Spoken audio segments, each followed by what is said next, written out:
बंगाल में निर्भया कांड हो गया है, उसके बाद लोग सड़कों पे हैं, मसाल जुलूस निकाल रहे, कैंडल मार्च कर रहे। राजस्थान में कन्हैयालाल पार्ट 2 हो गया है। उसी उदयपुर में जहां पहले कन्हैयालाल की हत्या हुई थी, वहीं एक बच्चे की हत्या हो गई और उसी तरीके से चाकुओं से गोद गोद की हत्या हुई है। राजस्थान में भी लोग जुलूस निकाल रहे हैं, कैंडल मार्च कर रहे हैं। बांग्लादेश में हिंदू जैन बौद्ध मारे जा रहे, सिख मारे जा रहे, दिल्ली में लोग उसके लिए कैंडल मार्च कर रहे हैं। भारत में अलग अलग समय पे बार बार कैंडल मार्च होता रहता है, जुलूस निकलता है, लेकिन उससे होता क्या है ये बताइए मुझे। जब बटला हाउस इनकाउंटर हुआ था, जिसमें इंस्पेक्टर शर्मा मारे गए थे, उसके बाद भी खूब जुलूस निकला था। क्या बटला हाउस में इंस्पेक्टर शर्मा को मारने वाले जिहादियों को फांसी हुई? क्या उनको आजीवन कारावास हुआ? क्या उनकी 100% संपत्ति जब्त हुई? क्या उनकी नागरिकता खत्म हुई? बाकी चलो छोड़िए, 1990 में कश्मीर में जिन लोगों ने नरसंहार किया था, जिन लोगों ने बहन बेटियों का बलात्कार किया था, उनकी हत्या किया था, क्या उनकी 100% संपत्ति जब्त हुई या उनकी नागरिकता खत्म हुई, उनको फांसी हुई? और पहले चलते हैं, 1984 में दिल्ली में जिन लोगों ने सिखों को जिंदा जला जला के मारा था, गले में टायर डाल के जिंदा जलाया था, क्या उनको फांसी हुई? उनकी 100% संपत्ति जब्त हुई, उनकी नागरिकता खत्म हुई? महाराष्ट्र में उमेश कोल्हे की जिहादी हत्या हुई थी, क्या हत्यारों को फांसी हुई? उनकी 100% संपत्ति जब्त हुई, उनकी नागरिकता खत्म हुई? हमारे देश में जब जब ऐसी जघन्य हत्याएं होती हैं, जैसे बड़े दंगे होते हैं, तो लोग सड़कों पे उतरते हैं। 3-4 घंटे तक जुलूस निकलेगा, कैंडल मार्च होगा, पसीना खूब निकलेगा, उसके बाद घर आएंगे, पसीना सूख जाएगा, गुस्सा शांत, और कुछ भी नहीं बदला। आप मुझे बताइए, दिल्ली दंगों में जिन लोगों ने इतना विभत्स हत्या लोगों की किया था, क्या दिल्ली दंगों के जो मास्टरमाइंड थे, दिल्ली दंगों में जो लोग शामिल थे, उनको आजीवन कारावास फांसी हुआ? उनकी 100% संपत्ति जब्त हुई? उनकी नागरिकता खत्म हुई? क्या नहीं हुआ।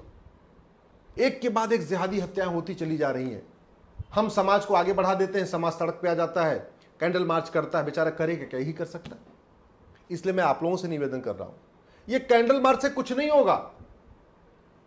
कैंडल मार्च करना है तो इलेक्शन रिफॉर्म के लिए करिए, कैंडल मार्च करना है तो पुलिस रिफॉर्म के लिए करिए, कैंडल मार्च करना है तो जुडिशियल रिफॉर्म के लिए करिए, कैंडल मार्च करना है तो एजुकेशन रिफॉर्म के लिए करिए, कैंडल मार्च करना है तो ये जो अमेरिका का फेडरल पिनल कोड है, इसको भारत में लागू करवाने के लिए करिए।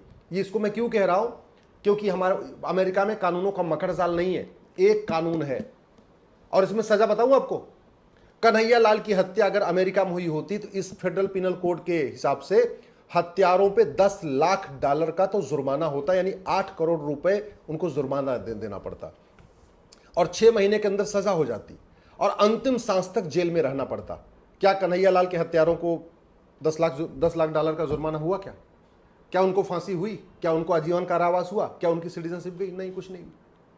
एक के बाद एक जिहादी हत्याएं हो जा रही हैं, एक के बाद एक लगातार ऐसी दुर्घटनाएं हो रही हैं। ट्रेन के सामने बड़े बड़े ऐसे सामान डाले जा रहे हैं कि हमारी जो रेलगाड़ियां वो डिरेल हो रही हैं। क्यों? क्योंकि कानून का खौफ नहीं है। कानून का खौफ कैंडल मार्च करने से नहीं होगा। जो देश विरोधी ताकतें हैं वो कैंडल मार्च से नहीं डरती हैं। देश विरोधी ताकतें जुलूस से नहीं डरती हैं।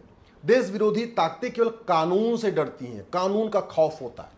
और इसीलिए जो जितने अपराध भारत में है, वो अपराध सिंगापुर में नहीं है, अमेरिका में नहीं है, बाकी तो छोड़ो, दुबई में नहीं है भाई, कुवैत में इतना अपराध नहीं जितना भारत में है। जितना अपराध भारत में है इतना जापान में नहीं है, कोरिया में नहीं है, डेनमार्क में नहीं है, फिनलैंड में नहीं है, इतना अपराध जर्मनी में नहीं है, इतना अपराध हांगकांग में नहीं है, इतना अपराध रूस में नहीं है। क्यों? वहां के लोगों को तो जुलूस नहीं निकालना पड़ता, वहां के लोगों को कैंडल मार्च नहीं करना पड़ता, वहां के लोग तो आराम से रह रहे, सुरक्षित महसूस करके रह रहे। भारत में इतनी असुरक्षा क्यों बढ़ी हुई है? इसलिए अगर वास्तव में आप देश को बदलना चाहते हैं तो किसी एक व्यक्ति को, अच्छा, यह जब हत्याएं होती है तो हम ट्विटर पे ट्रेंडिंग शुरू करेंगे, जस्टिस फॉर ये, जस्टिस फॉर ये, justice for Kanhaiyalal, justice for Umesh Kolhe, justice for doctor, justice for engineer, जैसे कुल मिले डॉक्टर, जस्टिस फॉर नारंग। किसी को न्याय मिला क्या आज तक? अरे हमने अगर जुडिशियल रिफॉर्म ट्विटर पे ट्रेंड किया होता, पुलिस रिफॉर्म ट्रेंड किया होता, इलेक्शन रिफॉर्म ट्रेंड किया होता, एडमिनिस्ट्रेटिव रिफॉर्म ट्रेंड किया होता, तो मुझे लगता अब तक व्यवस्था बदल चुकी होती। अगर आप वास्तव में चाहते हैं देश में बदलाव आए, तो आप एक चीज बताइए, एक के बाद कितने घोटाले हो गए? 70,000 करोड़ का 2G घोटाला, सॉरी 70,000 करोड़ का कॉमनवेल्थ घोटाला, 1,76,000 करोड़ का 2G घोटाला, 1,86,000 करोड़ का कोयला घोटाला। अगर आप गूगल करेंगे स्कैम्स इन इंडिया तो 25 लाख करोड़ से ज्यादा का घोटाला हुआ है। यानी जितना मुगलों ने लूटा था, जितना अंग्रेजों ने लूटा था, उससे ज्यादा हमारे देश में 75 साल में हमारे ही नेताओं ने लूट लिया, हमारे नेता नौकरशाहों ने मिलकर लूट लिया। किसी को आजीवन कारावास हुआ, किसी को फांसी हुई, किसी की 100% संपत्ति जब्त हुई। एक के बाद एक दंगे होते चले गए। मतलब अगर आप देखिए, दंगे में 1984 में दिल्ली में सिखों का नरसंहार हुआ, फिर उसी समय भिवंडी में नरसंहार हुआ, अनंतनाग कश्मीर में नरसंहार हुआ, मेरठ में नरसंहार हुआ, औरंगाबाद में नरसंहार हुआ, जम्मू में दंगा हुआ, मुंबई में बम ब्लास्ट हुआ, कोटा, बदायूं, भागलपुर, गुजरात, कर्नाटक, अयोध्या, अलीगढ़, आगरा, गोंडा, सहारनपुर, कानपुर, मेरठ, वाराणसी, इंदौर, कितने दंगे हो चुके। किसी दंगाई की 100% संपत्ति जब्त हुई? किसी दंगाई की नागरिकता खत्म हुई? किसी दंगाई को फांसी हुई? क्या नहीं हुई? नहीं हुई तो खौफ कैसे पैदा होगा? आप करते रहिए कैंडल मार्च, आप निकालते रहिए मसाल जुलूस, आप करते रहिए धरना, कुछ नहीं फर्क पड़ेगा जब तक कानून नहीं बदलेगा। बाकी तो चलो, कुछ दिन पहले बंगाल में संदेश खाली हुआ था। संदेश खाली का जो शाहजहां था उसके खिलाफ पूरे देश में लोग धरना प्रदर्शन किए, ये हुआ वो हुआ, बाद में चलो सीबीआई जांच भी शुरू हो गई। अगर कानून नहीं बदलेगा तो शाहजहां शेख को भी कुछ नहीं होगा, मैं आपको बता रहा हूं। क्या शाहजहां शेख की नागरिकता खत्म हो सकती है? क्या शाहजहां शेख को फांसी हो सकती है? क्या शाहजहां शेख को 100% संपत्ति जब्त होती है? नहीं हो सकती। क्यों? क्योंकि हमारे पास कानून नहीं है। क्या उसके पास 10-20 करोड़ का जुर्माना हो सकता है? क्या नहीं, हमारे पास नहीं, हमारे पास ऐसा कानून ही नहीं। 1,86,000 करोड़ का जिन्होंने कोयला घोटाला किया था उनके ऊपर 10 करोड़ का भी जुर्माना नहीं हुआ। 1,76,000 करोड़ का जिन्होंने 2G घोटाला किया था उनके ऊपर 2-2, 3-3 लाख रुपए जुर्माना हुआ है।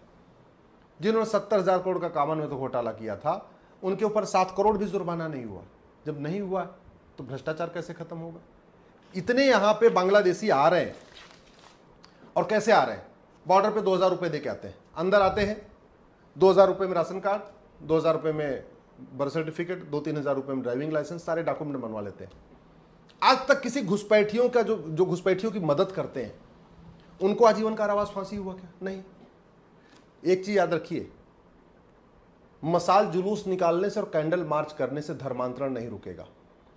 धर्मांतरण रुकेगा कठोर कानून बनाने से। मसाल जुलूस निकालने से, कैंडल मार्च करने से घुसपैठ नहीं रुकेगी। घुसपैठिए भागेंगे कठोर कानून बनाने से। मसाल जुलूस निकालने से, कैंडल मार्च करने से ड्रग स्मगलिंग नहीं रुकेगी, मानव तस्करी नहीं रुकेगी।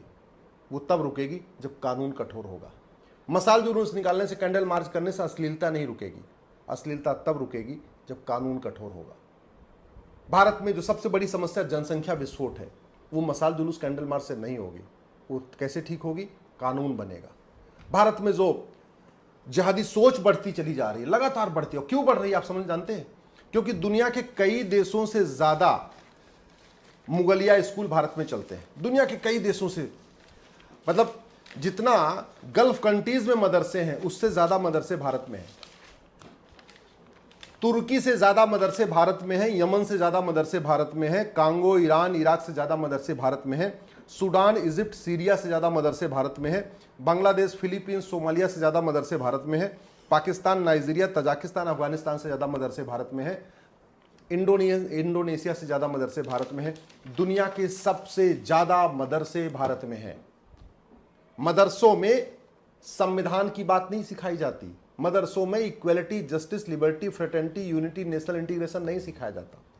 मदरसों में फंडामेंटल ड्यूटी नहीं सिखाई जाती, वैज्ञानिक सोच विकसित करना नहीं सिखाया जाता। मदरसों में भारत विरोधी चीजें पढ़ाई जाती हैं। तो जब तक मदरसा नहीं बंद होगा तब तक भारत में शांति आ ही नहीं सकती।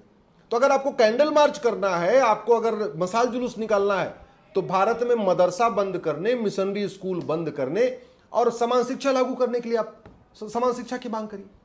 अगर वास्तव में आप चाहते हैं कि भारत में अपराध खत्म हो, भ्रष्टाचार खत्म हो, रेल की पटरियां जो बार बार उखाड़ी जा रही है बंद हो जाए, जिहादी हत्याएं बंद हो जाए, तो आप जस्टिस विद इन ईयर लागू करने की मांग करिए। जस्टिस विद इन ईयर लागू करने के लिए आपको झूठ को गंभीर अपराध घोषित करना पड़ेगा, यूनिफॉर्म पुलिस कोड बनाना पड़ेगा, यूनिफॉर्म जुडिशियल कोड बनाना पड़ेगा, यूनिफॉर्म एडमिनिस्ट्रेटिव कोड बनाना पड़ेगा, एक सिटीजन चार्टर लागू करना पड़ेगा, एक पुलिस चार्टर लागू करना पड़ेगा, जुडिशियल चार्टर लागू करना पड़ेगा, एडमिनिस्ट्रेटिव चार्टर लागू करना पड़ेगा।